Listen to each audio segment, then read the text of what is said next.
music. I gotta tell you, Adam, you can see where this incredible dude for my audience loves, a great funky tune, because that's what you do, brother.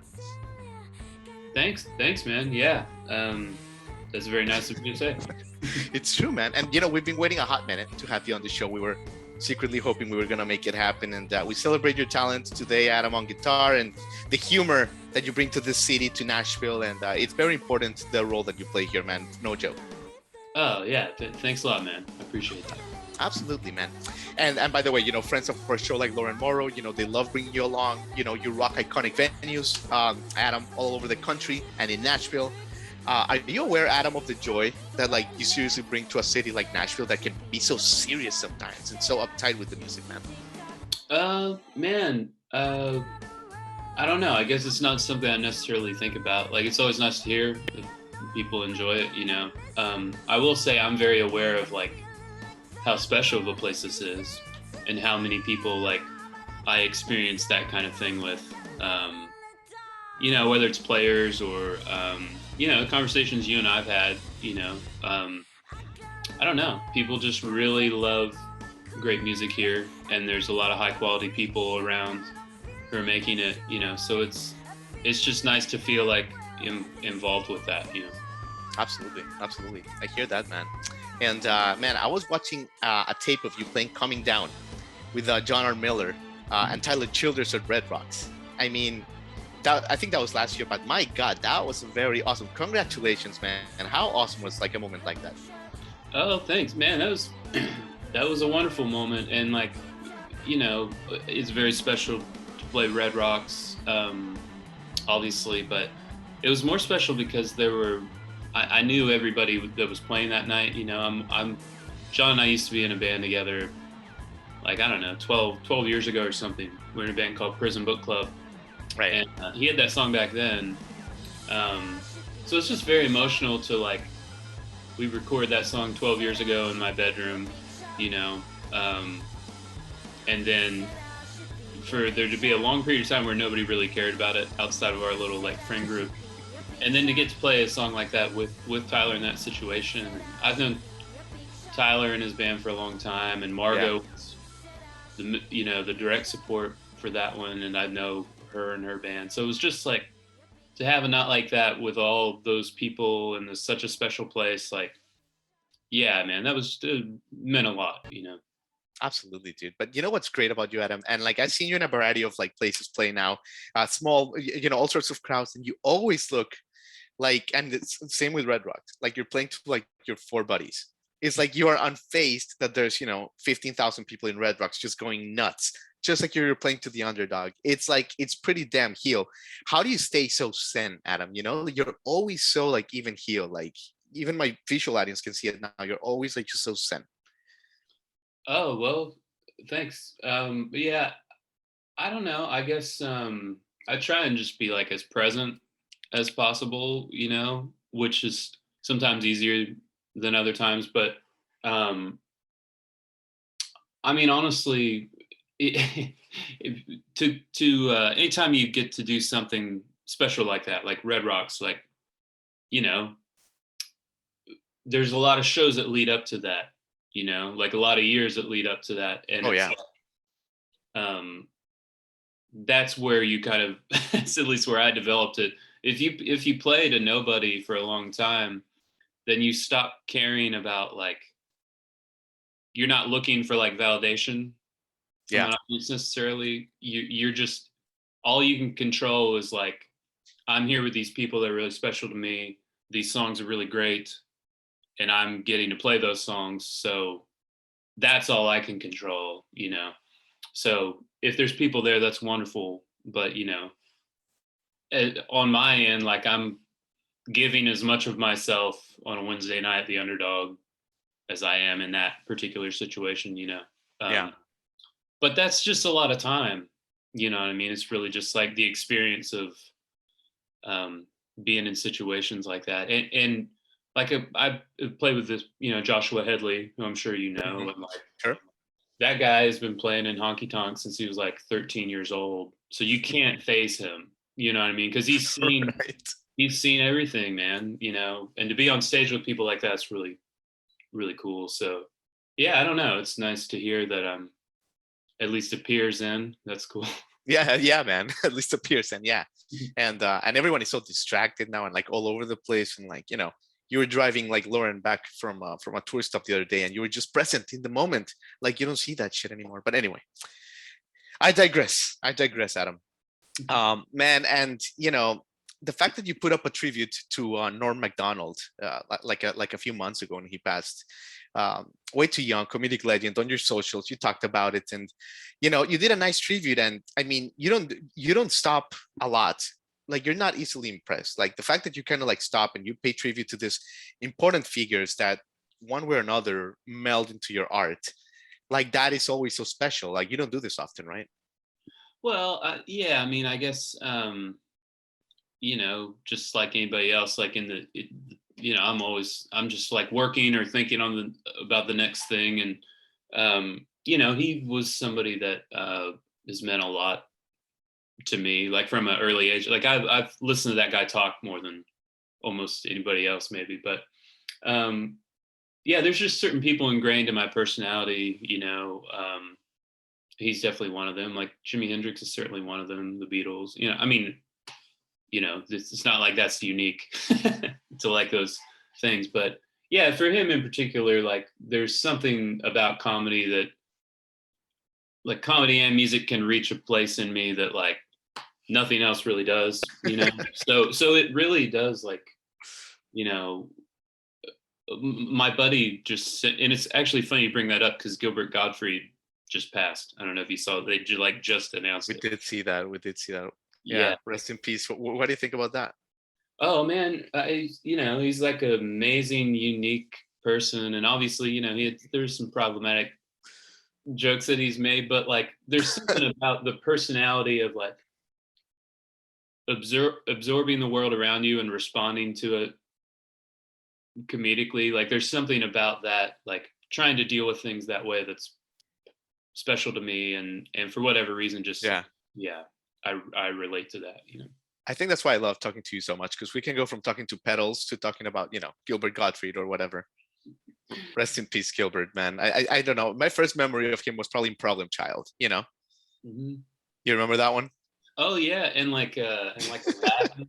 Yeah, it's just so funny that like he's somebody that, like, if you mention him, he might not, a lot of people might not be necessarily familiar with his name, but like, yeah, I mean, he was in Aladdin. I mean, that was pretty. He's like in the cultural consciousness, like was Exactly. oh man, I can't believe I'm spacing on it. That Eddie Murphy movie, um, something about being a cop. Sorry, I can't remember the I name don't of it. know. I But, forgot. Yeah. but Gilbert was in that. I mean, he's just like shows up in all these places, and In the most ridiculous roles too. Right? Like in Problem Child, he was like the principal. It was like yeah, perfect. yeah, he's amazing. But yeah, there's just something about like, Yeah. there's a lot of crossover with him and Norm. Like, just something about like looking at a situation that can be grim and smiling through it. Like, I don't know. That's a special thing if you Yeah. can attain that.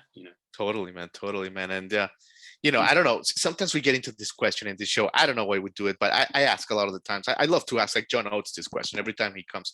But it's like, who is the greatest guitar player of all time?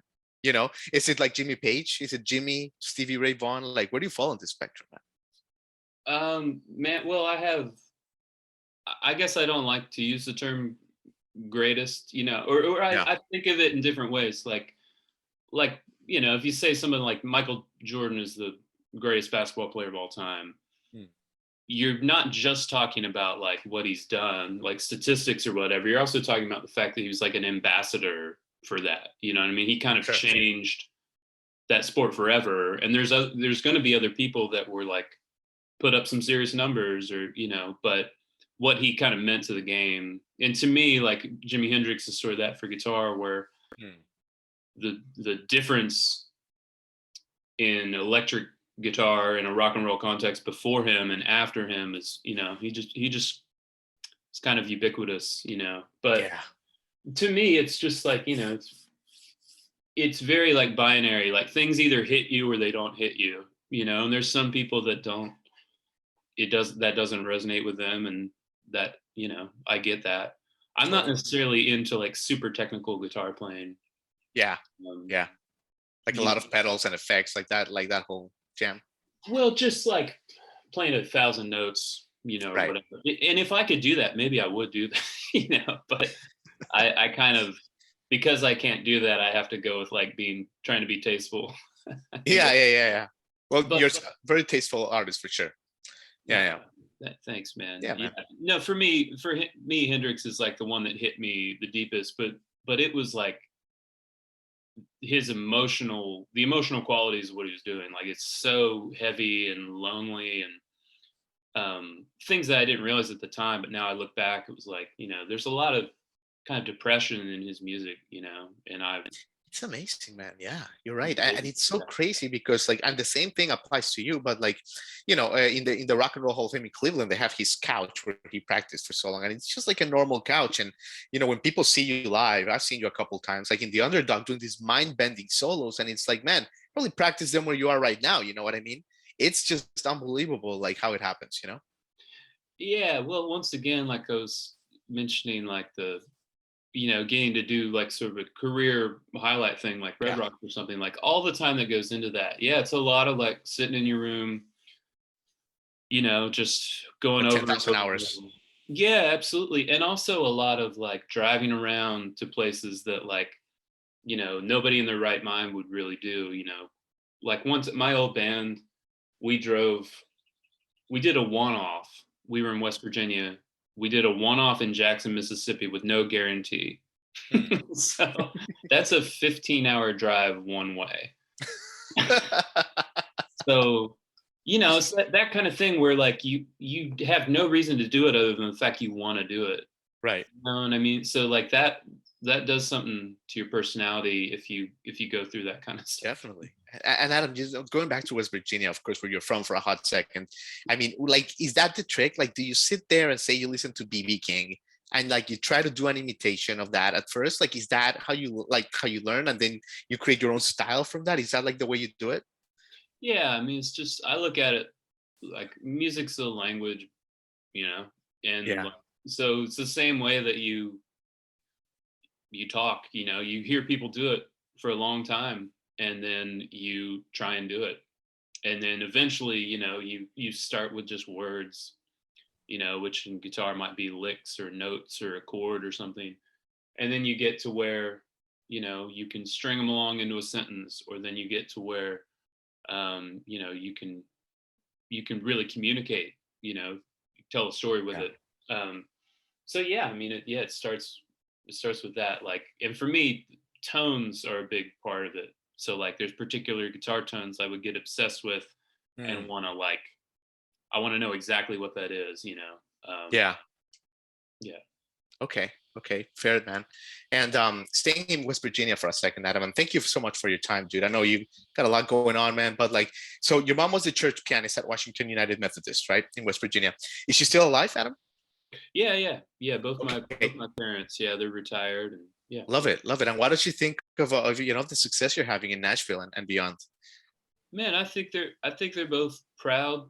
I think they were there for a lot of the like playing guitar in my room. I don't know that it made sense to them at certain points. Like because there's not like professional sidemen in West Virginia. So the thing Yeah, I wanted to do was not necessarily possible there. sure. There's a lot of talented people there, and there's people that work in studios and stuff. But in terms of touring and everything, there weren't that many people touring out of there. So I don't know that it totally made sense to them for a little while, but they were always very supportive, and they see how much work goes into it. Yeah, absolutely. Yeah. Absolutely, man. They were part of those 10,000 hours, man. And, you were talking about your earlier band with John R. Miller. You were in a lot of great bands, like Rozwell Kid being one of them. Really, really enjoyed that one, man. Always looked like you were having a good time in Rozwell Kid. What are you guys up to? What are the guys up to? Like, what do you remember from the band? Well, we have some dates on the books for, I don't know if they've been announced yet, but we're doing some stuff at the end of the summer, which Awesome. would be the first stuff I've done with them in like four years. But yeah, man, we really hit it there for like a couple years. we're out on the road a lot, and Mhm. man, it just kind of burn out a little bit, but Sure. you know, we're all still like in touch a lot, and um, yeah, I'm hoping that there's more, you know, that we get into doing another record like relatively soon. But those are like my best friends, you know. Hell Uh, yeah, man. so it's really cool. You know, I feel lucky. Just all the relationships I have through music, you know, they're the most important relationships in my life aside from my Yeah. parents. And like, um, I don't know. I just feel very lucky to get to make music with people that are that special, you know. Right on, brother. Well, listen, Adam, you've been so awesome with your time, but I can't let you go without very important way to finalize this. And I think we're both like hardcore Arrested Development fans. To my book, one of the top, I don't know, maybe 5 shows of all time. I just love that show, and I think you do as well. We've talked about it. So I'm gonna give you 3 episodes, and I want you to rank them, if you will, as the Adam Meisterhans Arrested Development Ultimate Ranking, if you will. All right. So these are the 3 episodes. Make sure you hear them all 3 first, and for the audience, and then you juggle them. But the first candidate is from season 2. I think it's episode 14. It's called Motherboy Triple X. And the premise is when Buster refuses to go with Lucille to Motherboy, an annual mother-son event that gets creepier and creepier, and more is revealed as the episode goes by. I know you know the one I'm talking about. Motherboy was a dinner dance aimed at promoting mother-son bonding. Lucille had gone over 25 times with Buster, and on a few occasions had one cutest couple. As one entered sexual maturity and the other one left it, it became harder to win. Motherboy. That's one of the candidates. The second one, Peer Pressure, season 1, episode 10. And this is when we are introduced to George Sr.'s go-to one-armed trickster, J. Walter Weatherman. And that's why you always leave a note. I guess you're saying, hit the gas!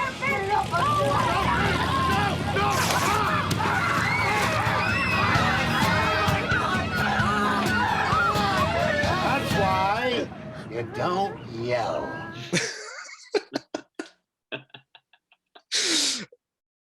And the third candidate for the top 3 Adam Meisterhans Arrested Development rankings is Afternoon Delight. Season 2, episode 6 revolves around the Bluth Christmas holiday party. Michael and Maybe accidentally sing a racy song on the karaoke machine, and Gob goes around, with his ever-increasing cost of his suits, of course. Worst that can happen is I can spill some on my $3,000 suit. Come on! Oh, Hey. yeah, the guy in the $4,000 suit is holding the elevator, but the guy doesn't make that in 3 months. Come on! Oh, why don't I just take a whiz through this $5,000 suit? Come on! Hey, need a hand with that? No, well, I want to spill booze all over my $6,300 suit. Come on! So those are the 3 candidates, Adam, for your top Arrested Development ranking. Wow, yeah, that's really good. I guess we should do it Olympic style, right? Where you go second, third, and then first. Yeah, I guess, yeah, we can do that. So, yeah, I think Motherboy would be second for me. That's very, very solid. And then which you said Peer Pressure is the one-armed. Yeah, the one. Yeah. Okay.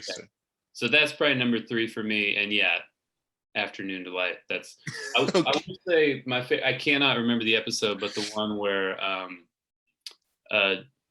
Job does the trick where he tries to escape from a coffin. I can't remember the name of the episode, but that's from the Aztec tomb. Is this from the Aztec tomb? Yeah. Okay. Yeah, it's really good. And if you don't mind, I'd like to share my favorite line from Arrested Development. Sure, absolutely, man. So it's when